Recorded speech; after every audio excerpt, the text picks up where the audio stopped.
So, in the 90s and early mid 2000s, a video game tie-in for your anime was usually something to get excited for because, you usually had more options about what you were going to get. You get a platformer, an RPG, a 2D fighter, which was usually the template more often than not, but they all usually played so much different from each other that you could kind of excuse it. Like, even the Shaman King had a Metroidvania, so that's kind of cool. Versus now, where it's just kind of like this.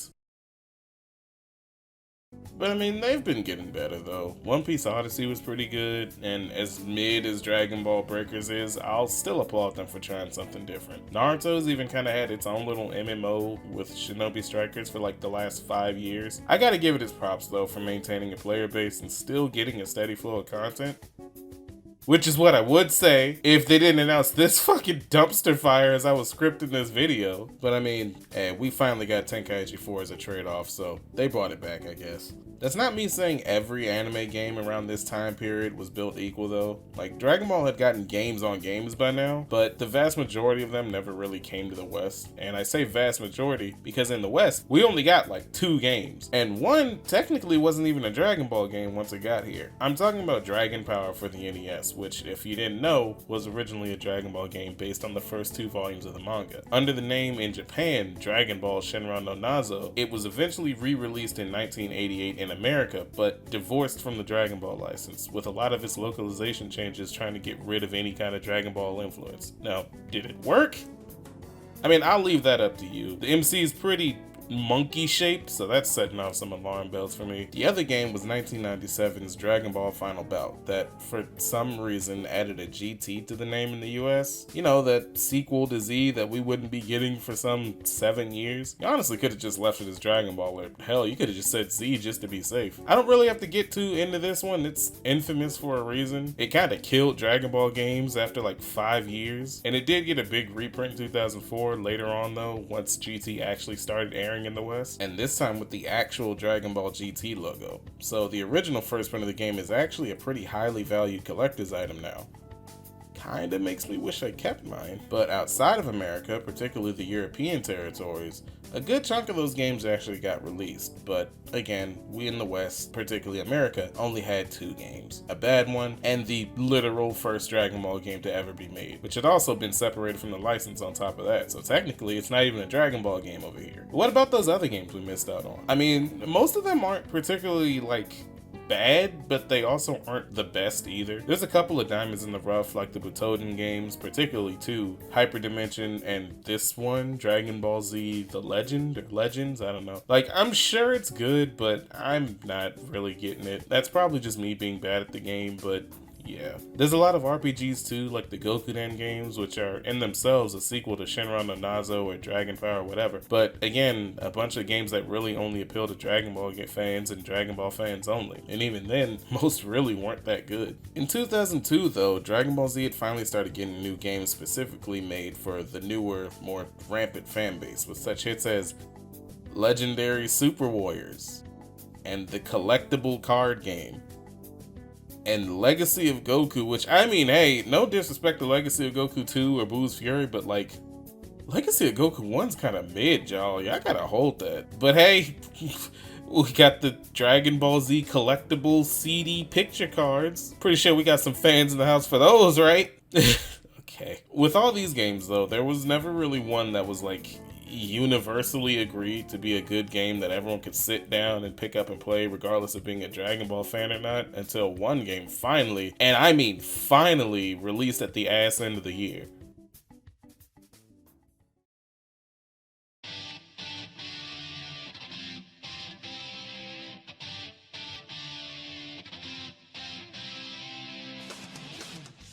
In December of 2002, we got Dragon Ball Z Budokai, a game developed by Dimps, a studio helmed by former SNK and Capcom members, including the creator of both Street Fighter and Fatal Fury, Takashi Nishikiyama. A game that I personally feel is responsible for a good chunk of Dragon Ball's maintained relevance throughout the 2000s. And the first game that, according to many reviews, was considered the first fun or even just good Dragon Ball game, and a game that, in the words of its own producer, changed the perspective of how games should be produced as well as how business should be conducted in the gaming industry. And also my introduction to Dragon Ball as a whole, as I myself didn't have cable. So my only form of entertainment was WWF or WWE, or depending on who you want to ask, Foxbox or 4Kids, Kids WB, and PBS Kids. So me going over a cousin's house and finding this game that would eventually solidify me being sold on the world of anime that other stations would eventually try and sink their hooks into me with the likes of Pokemon and Yu-Gi-Oh!, then eventually Shaman King, and that attempt that 4Kids did with One Piece. It's an experience that I'll never forget. Like I said, Budokai was my introduction into Dragon Ball as a whole, so while I didn't grow up with the anime and some of people's favorite filler like Garlic Jr. or Bruce Faulkner's soundtrack or Next Time on Dragon Ball Z, I did get to grow up on the early days of Funimation's iconic like in-house dub of the series, which made its video game debut here complete with,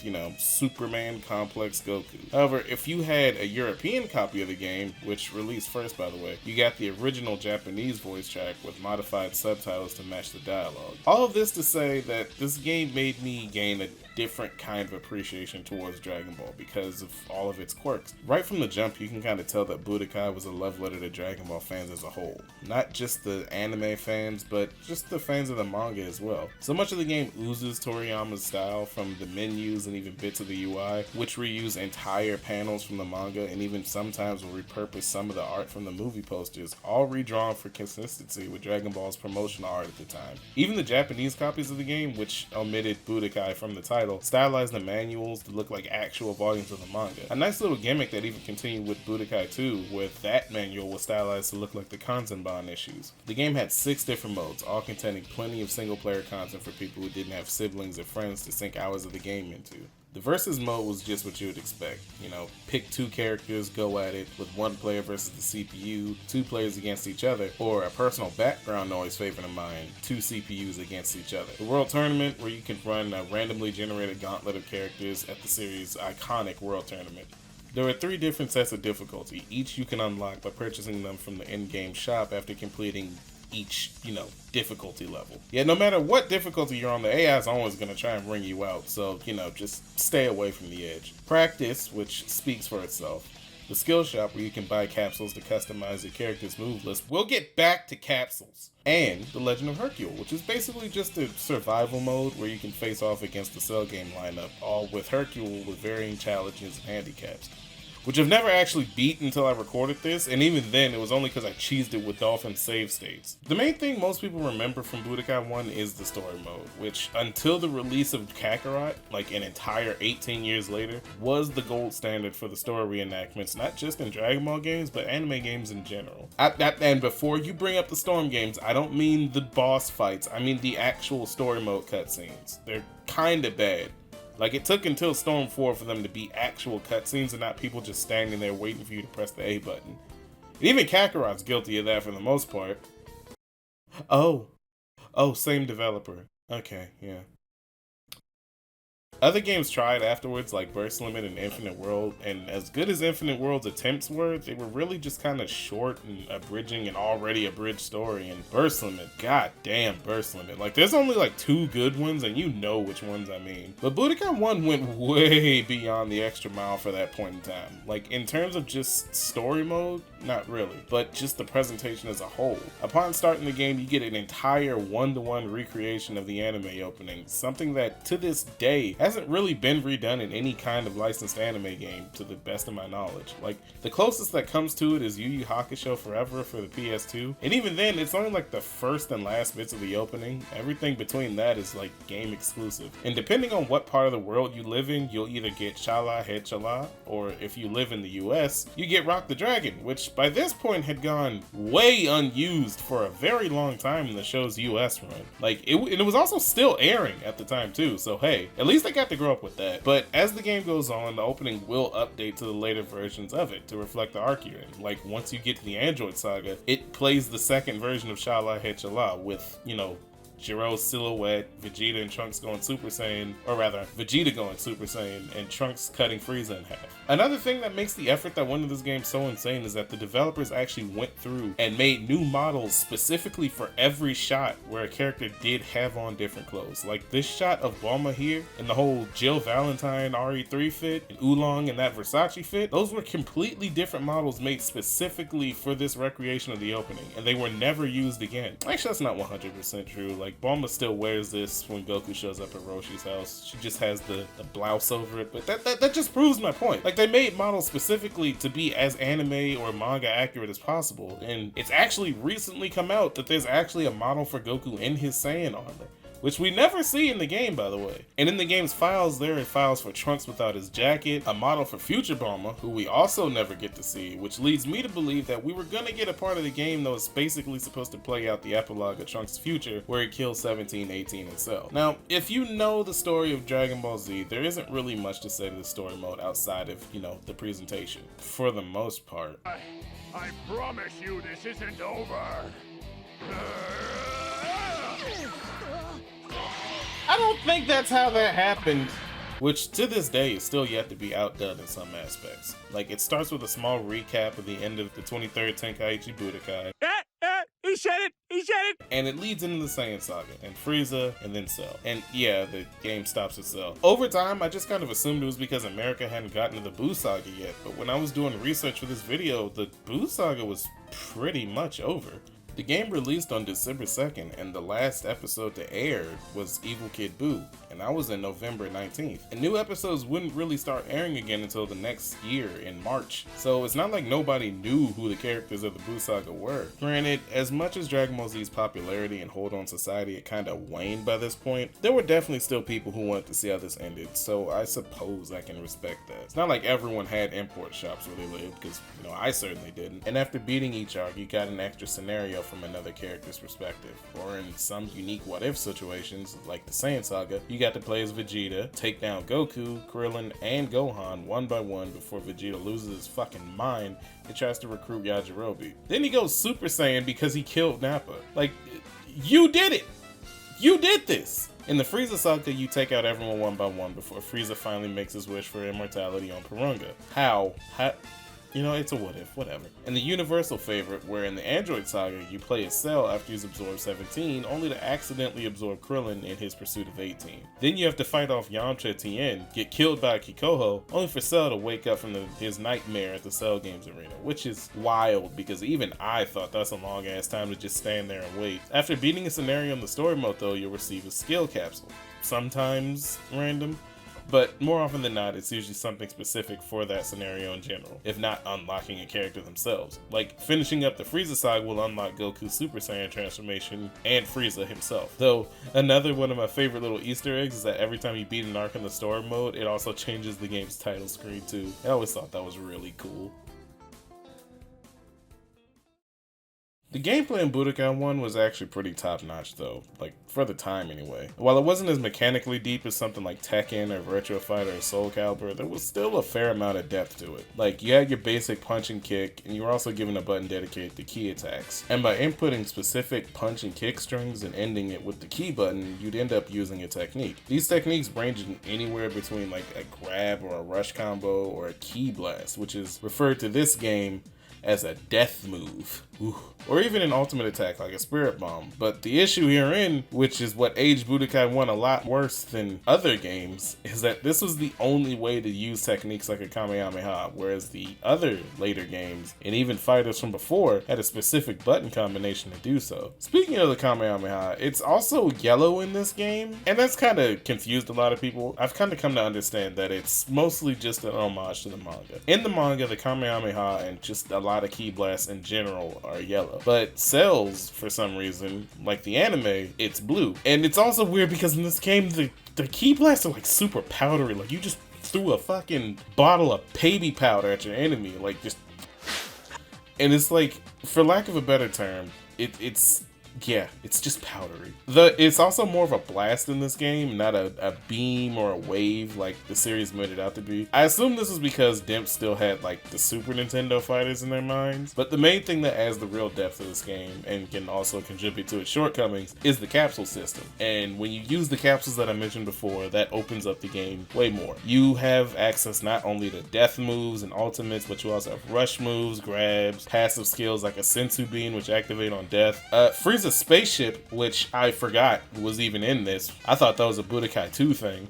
Stat buffs, debuffs, all of them work on like various characters. Like Goku's heart disease is equipable. And of course the transformations, but okay, here's the thing. You only have 7 slots, and some of these skills require other skills in order to work, which makes Budokai 1 especially annoying to deal with, because when you're a Goku player, each version of his King Kai Fist. We knew what a Kaioken was, by the way. Yes, I know it's a direct translation. It doesn't make it sound any less stupid. Is its own transformation. And on top of that, every last one has to be equipped. So in order for you to go Super Saiyan, you have to equip King Kai Fist, whatever, times 2, then times 5, then times 10, and then and only then can you become a Super Saiyan. That's 4 slots out of your deck, which leaves only like 3 for like a Kamehameha or 2. BT dubs, you can double up on skills to increase their power, and like maybe a Spirit Bomb. Transformations are their own little fucking oopsie daisies though, because you see these numbers on your key gauge here? If you've ever played like Marvel vs. Capcom or shit, even Fighters, you'll understand that as you fill your meter, those numbers will increase. Each transformation in the game requires you to have a set amount of keys saved up, like Kaioken times 2 requires 2 bars, so you can just activate that at the start of the match. Same with 5 because it only requires 3. But 10 requires 4, and Super Saiyan requires 5. So when you transform, your key will begin to decrease by the second. And every further transformation increases the speed that your key decreases. So by the time that you've reached Super Saiyan, at least as Goku, your energy is decreasing at a rate that's so alarming, you might as well just not fucking go Super Saiyan. And when people play a Dragon Ball game, especially a Z game, they want to do goofy Super Saiyan shit. But 9 times out of 10, you're not even going to be in the form, because if you get knocked down with less than the amount of ki required to transform, you get knocked out of it. Which makes no sense when you're playing as Frieza or Cell, whose transformations are supposed to be permanent. Except that one time with Cell. Wow! But you basically spent like 4 slots of your deck just to potentially get your ass beat and not even be able to use it. Luckily though, there are other capsules known as breakthrough capsules, which you can get by getting all 7 Dragon Balls. How do you do that? Well, that's a fucking workout in and of itself, because the only way to get them was for them to randomly be in the skill shop in the recommended section. And you have to do this for every character, which means you have to collect the Dragon Balls at random 23 times. Fuck that! But these capsules, they're so busted, all things considered. So I mean, I guess that's the trade-off, that's the balance. Because when you equip them, not only do you have access to every offensive skill to that character in the game, regardless of the capsule deck size, but it also powers all of your skills up to their max versions of it. So a Kamehameha will work like you have 3 Kamehamehas stacked in your skill deck. So hey, they're all maxed out. I guess the trade-off though is that it fills up all 7 slots, on your deck. So there's no room for any buffs or sensu beans or anything like that, but that's just the beauty of it, I guess. So something I forgot actually, in the PS2 version, you had the ability to transfer skills between memory cards, which is kind of dope when you think about it, but can't do that in the HD collection because no memory cards, just a single hard drive. So what you could have done on the PS2 version, you could just transfer the Dragon Balls between memory cards, like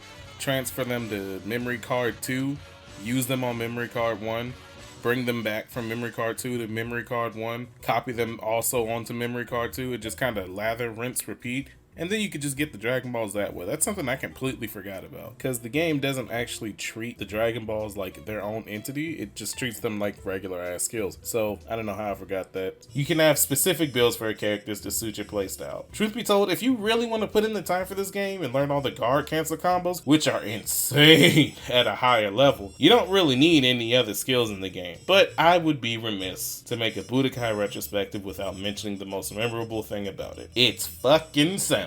This is one of the best soundtracks to ever grace not only a licensed game, but just a fighting game period.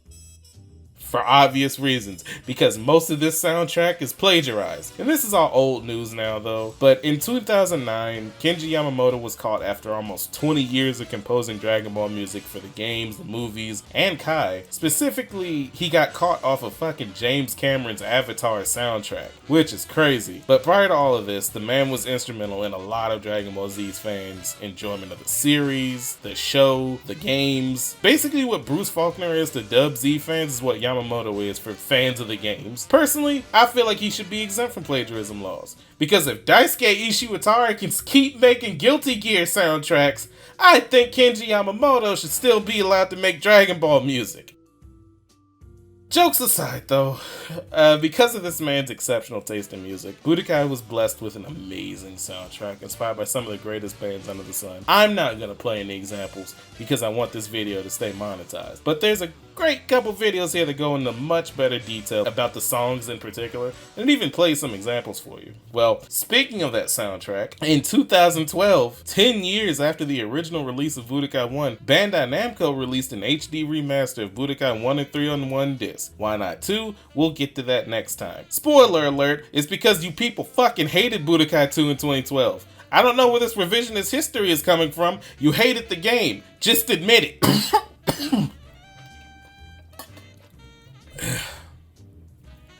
This release had the entire soundtrack replaced with music from Raging Blast and Tenkaichi 2 and 3, due to the original music being composed by a plagiarist. There were a few quality of life changes though, apparently, like now you can actually choose custom when you fight a CPU in versus mode. So I guess this is technically the definitive way to play Budokai 1, kinda, but not really. Like, I got the original soundtrack working on the HD collection, because you know, modded PS3, yeah, it's lit, but they also tweaked some of the graphics around, like adding real-time shadows, obviously raising the resolution, but also getting rid of that depth of field effect that the PS2 version had, and of course, censoring graphic depictions of violence, which in the original release of Budokai, when Raditz and Goku get hit by Piccolo's special beam cannon, the hole was actually fully modeled and textured, like flesh and everything. And there's also a couple scenes in the Namek Saga where Vegeta's like he's fucking leaking from fighting Raccoon. Same with Krillin when he gets kicked in the mouth. And like all three of these scenes are censored in the HD collection, with Vegeta and Krillin's blood getting removed and Goku and Raditz's holes just being like, you know, a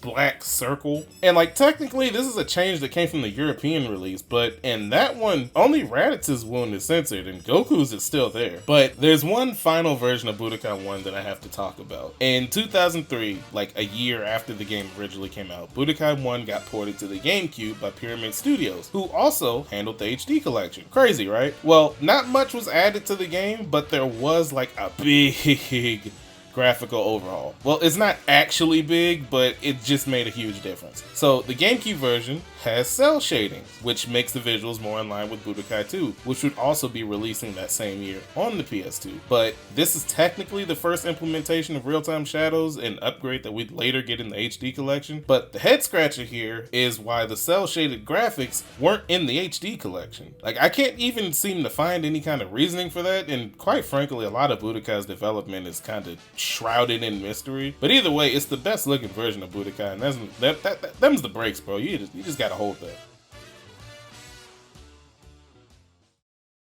It's like, I'm out here busting this game's balls, but I really do love this game. Like, what the initial release of All-Star Battle was for JoJo fans in 2013, it's basically what Budokai was to Dragon Ball fans in 2002. Like, fan service on top of fan service on top of fan service, with a gorgeous, fun game underneath it all. Aside from the cheating ass input reading AI, Daisuke Uchiyama, the game's producer, explained that when they set out to make Budokai, it was planned to be a nostalgic game. And on paper, that sounds wild for someone like me, or maybe even some of you who are following DBZ on like Cartoon Network at the time, but you gotta keep in mind, when Budokai came out, Dragon Ball was already 18 years old. Like, the property itself was a grown-ass man by this point. And all those people in Japan who were there from November 20th, 1984, Weekly Shonen Jump number 51, these were all grown men and women who potentially had their own children to share this game with. And it's crazy to think about it now that Budokai 1 is now older than Dragon Ball itself was when the game came out. And that's just the staying power of Dragon Ball, man. It's that nostalgia. It's a series that, despite all its shortcomings, and it still brings people around the world together. Despite how you feel about Super, like that shit with Goku and Jiren's final fight being like aired in Mexico and treated like a high profile sports event, that's insane, dude. Budokai means a lot to me personally because Dragon Ball is the reason I've met and connected with a lot of my close friends over the years. It was how I could join conversations at the school lunch table despite never having actually seen the show, you know, until I went over one of my friends' houses. Go figure. It's how I got my gateway into anime outside of like Pokemon or Digimon. You know, anime meant specifically to promote like toys or something or a game. And I'll always be grateful to Bandai and Atari, Infogrames, Dimps, whoever I have to be grateful to for making this game because it is why I'm where I am now.